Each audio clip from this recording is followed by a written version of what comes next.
Hello everybody, welcome back to yet another video.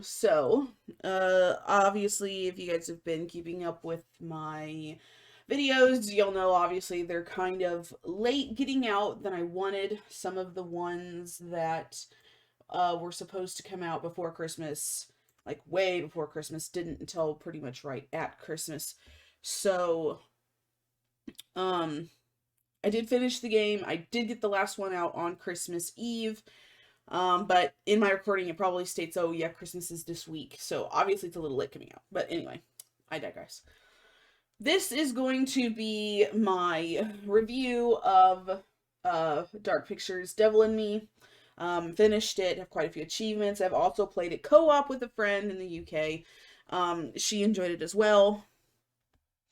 Um, but yeah, I'm gonna go through. I had to go back and check what I gave the other Dark Pictures games as well as the Quarry just to give myself a refresher, because I know this one is way better than the other one. So I was just like, I have to make sure I'm not being too harsh. Because it's gonna look really bad if I end up rating this one less. But looking back at the other ones that I rated, this one, it knocked it out of the park. Um, but we're just going to get started. If you guys remember how it works, I have rating system 1 through 10. There's 10 categories, makes it out of 100. So then I give you my score out of 100, just like a grade in school. But then I also put it in out of 10 as well, like a critic score. Um, so interest value is the first one. Does it pique interest? How does the case look? How does the design, the summary, does it draw people in? This one, obviously by now, with this one being the fourth one out, most people should know of the series, especially if they're in horror. If you don't, you're kind of living under a rock. I mean, I don't know how you haven't heard of this series yet, but um interest value. I would say I'm gonna give it a 9 because uh, the overall design is always gonna be the same for the front. Perfect example right here is on my screen. Um, they're always going to do the white background, they're always going to do the skull, and then they're going to do a little bit of the game inside the skull. By now, it's just synonymous with the game. Everybody knows when you look at this kind of a picture, the skull with the images in it, it's Dark Pictures. It's just well known by now in the horror community. Um, oh, we're going to see it. I'll just wait till it shows. There we go. Devil in Me. Oh, that was quick. um, so but the summary is pretty much is what's going to nail a lot of people's interest. This one went a completely different direction than their other ones. So technically spoilers, um for those that haven't played the other ones, it's pretty much going to show you through the trailer here. If you watched my first one, I went through the trailers at the other game. So Man of Medan was based off of a group of friends that go to check out a shipwreck, and they experience some supernatural events. They start seeing things, and then, disappointingly for a lot of people that played the game, once again they compared it to Until Dawn, which had real Wendigos in it. Man of Medan, it was some type of gas that got released on the ship that was making people hallucinate and hurt people because what they were seeing were their mates just looking different. Now, then we get to Little Hope, which was the first one I actually played. And the reason I did was because I'm really huge into witchcraft and Salem and the witch trials and studied it a lot when I was in school. So that one really pulled me in just based off of that. And basically that one people were disappointed with the ending as well, whereas I liked it. Basically the main guy is actually hallucinating um everything. Like, I don't know how to explain. He lost his family in a house fire and then starts imagining them as younger people reincarnated on a school trip. I like that one. And then we went to House of Ashes, which we see here, which they kind of flipped the script and they actually put monsters in it. They were underground, like demons from a from like some sort of, not even Egyptian, it's a crypt they found, and they were just, it should right here. There you go. That's what they looked like. It was so good. That one was really, really good. And then they made the quarry, which had nothing to do with the Dark Pictures. Um, and that one as well had real creatures in it, and I thought it was well done. But in this one, The Devil in Me, I think I play the trailer. I think I'm probably still talking apparently. um, but anyway, so The Devil in Me, they did something completely different. Yep, here we go. This one is not a hallucination. It's not somebody hitting their head and changing the script. It's not a real creature. This, to me, is what makes the game scary. It's not the monsters, which everybody can rationalize in their mind is not real. What makes this game scary, and what more games should do, where a lot of people will disagree, is human beings and human nature, fear, anger, uh, is what makes real life scary. What the human brain will do, what a human is capable of doing to another human, that is fear. This one was based around history of a serial killer, and um it's basically like a giant saw trap. If anybody has watched Saw, it is basically that. There were traps. And so for those that played the other ones, you'll remember that every Dark Pictures game was basically you walk around, you find clues, you progress through the story, you make choices on dialogue, and whether or not you want to attack, defend, etc. This one was so different in the fact that not only did they still have those things, but you also had situations where you had to choose who lives, who dies, and you had every character had a unique item that would help you progress in the game, where you could lockpick, take pictures, reach high places. It was so different, and the gameplay was probably twice as long. The story took twice as long to complete, as long as you didn't kill everybody off to get to the end. And it was so rich in story and history. As long as you found all the files, there was so much to learn. It was so well done. And I think what drew a lot of people into it for this one versus their other ones is that human um capability to hurt. The fact that it was a real person and not a monster and not a myth, not legend, not gas. I think it drew a lot of people in, and it was so well done. It like huge props to them for this game. I wish more people would get into the series. They need to stop comparing it to Until Dawn. Yes, I think it's the same maker, but they put Until Dawn on a pedestal because it was the first game that was so well done the way it was with choices. And yeah, Dark Pictures isn't as good, even I'll admit that, and I didn't even play Until Dawn. But this one was so fucking good. I recommend this one highly. Anyway, I'm going on and on, but I give it a 9 out of 10. It was so well done. It drew people in based on the summary. Ease of control, as I state every time I do one of these, as long as the controls are not fucking janky or hard to learn, or you could fuck up a lot, I pretty much give it a 10 out of 10 every time. Same way with this one. It was easy to learn.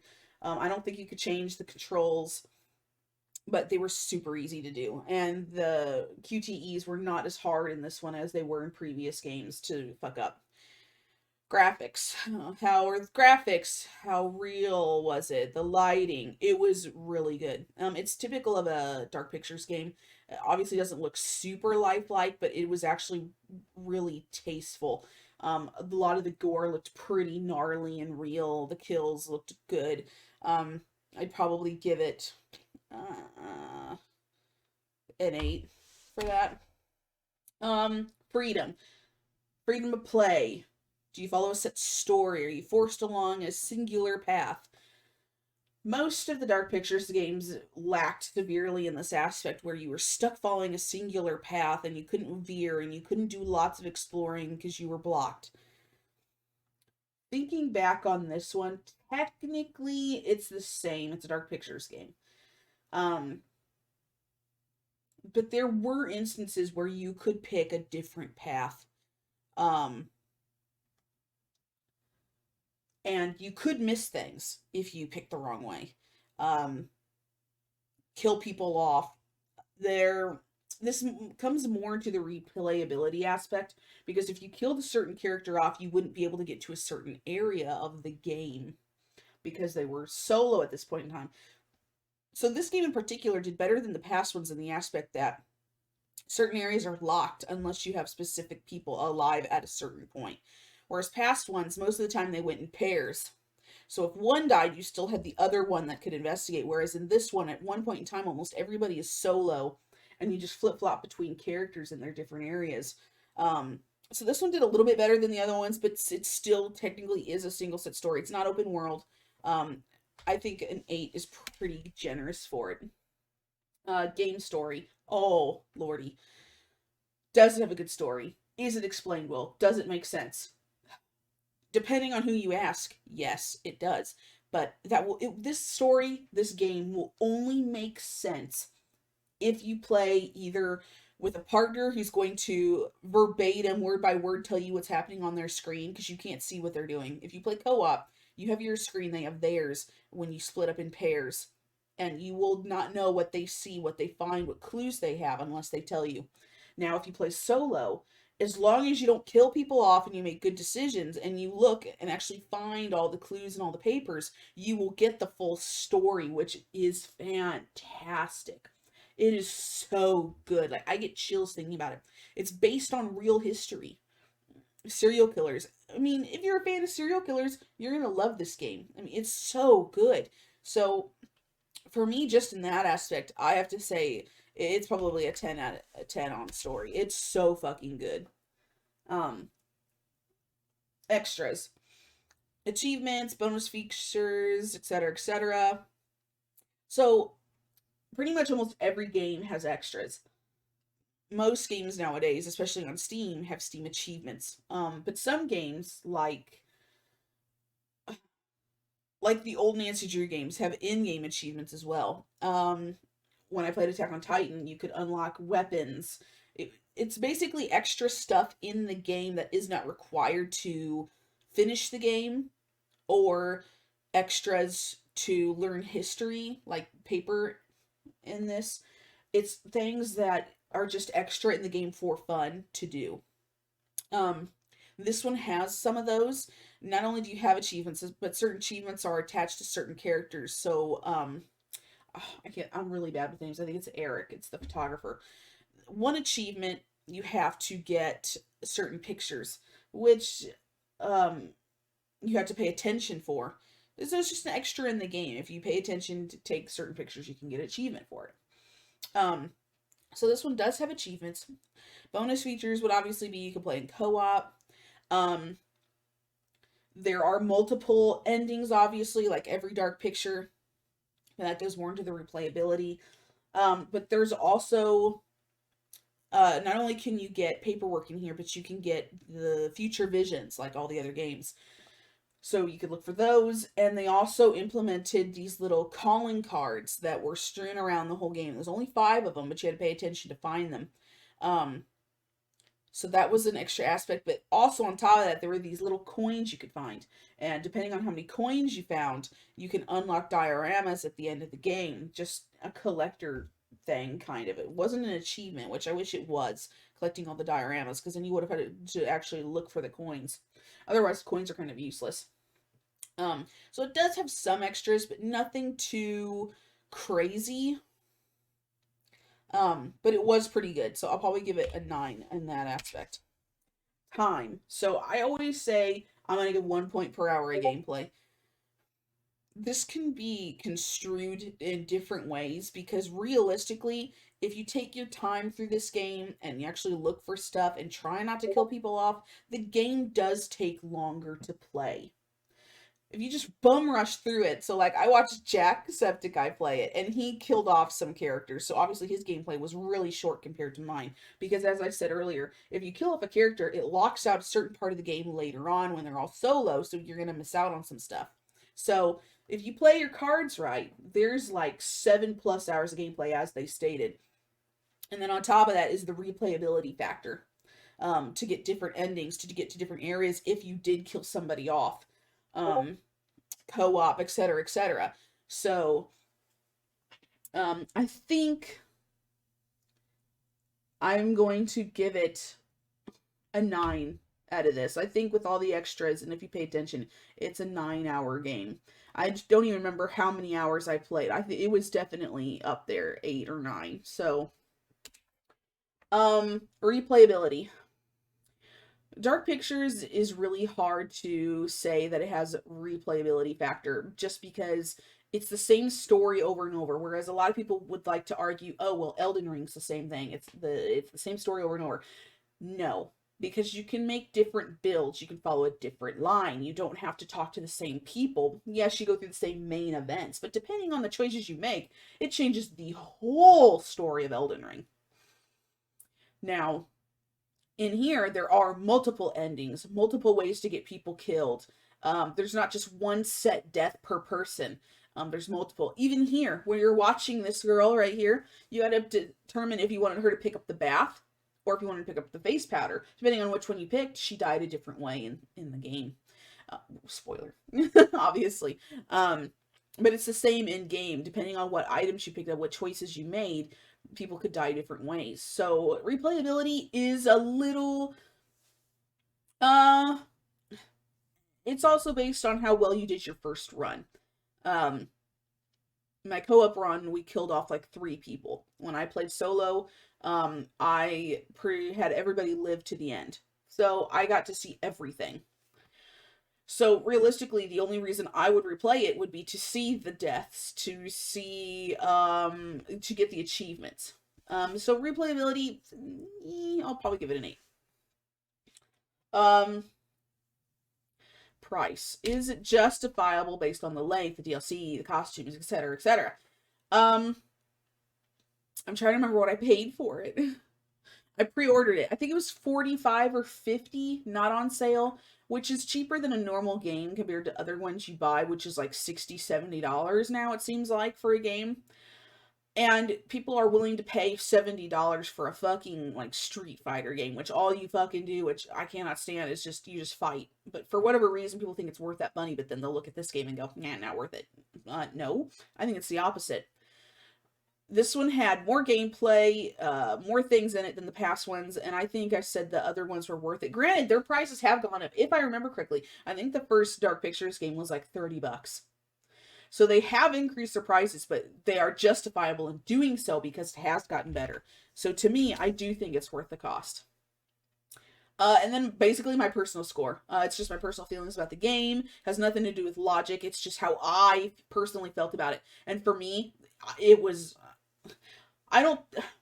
I try not to give too many 10s just because I think in my head, oh, you think it's a perfect game. No, a 10 does not mean it's perfect. It's just, to me personally, I think it's worth playing. It's worth recommending.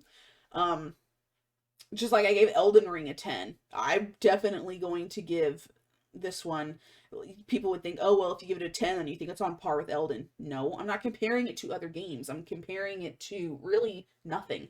I'm just saying how I personally felt about it, how much I enjoyed it out of a 10.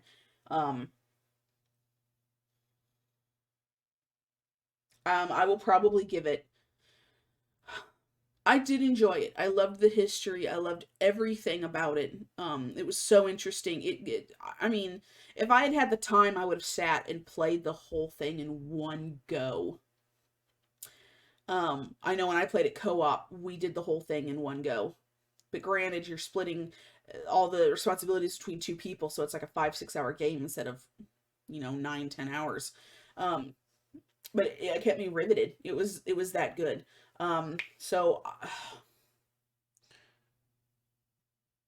I don't know. It was good. It was fantastic. There were so many places you could go. You know what? I'm gonna give it a 9. It was good. I loved it. Um, there's not much I can find wrong with it, but it's just so good. I don't know. Um, so basically, um, putting all those together, if you add everything up, you're basically looking at, let's see, 4, 5, 6, 7, 8, 9, 10. You're basically looking at a 90 out of 100, which is an A for those that keep track of letters. Or you could say it's a 9 out of 10, which is really good for this, because if I look back at the other ones I gave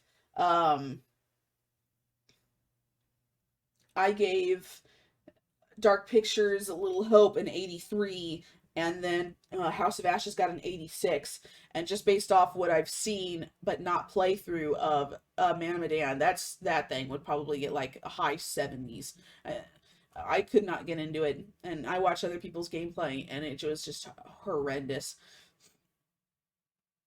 So, yeah, this one was so fucking well done, and it really deserves that 9 out of 10. It was so good. But that's pretty much my review.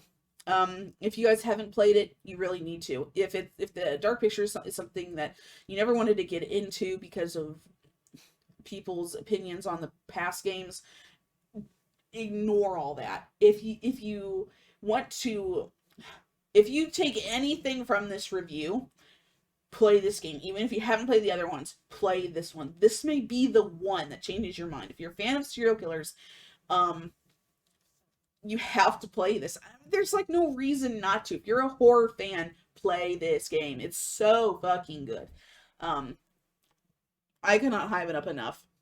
It is worlds, leaps and bounds beyond the other ones in the series. If they continue on with this newness of how they did this game with their second set of games and add to that and keep getting better, they're only going to reach really good places, because this was so much work and they put in so much effort to this one compared to the other ones, and it is leaps and bounds better.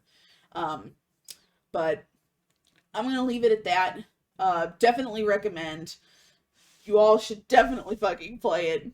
But yeah, I mean, I plan on replaying it. I'm gonna give it a break, and I'm gonna replay it and try to get all the achievements. But that's just on my end. I'm an achievement hunter. I gotta get those achievements. But other than that, yes, play it. But that's all I have for this. That's my review for The Devil in Me. 90 out of 100, basically 9 out of 10, which is an A, which is really high for me when it comes to scoring. But thank you guys so much for watching. Don't forget to like, comment, and subscribe for more. And as always, I will see you all in the next one. Bye, guys.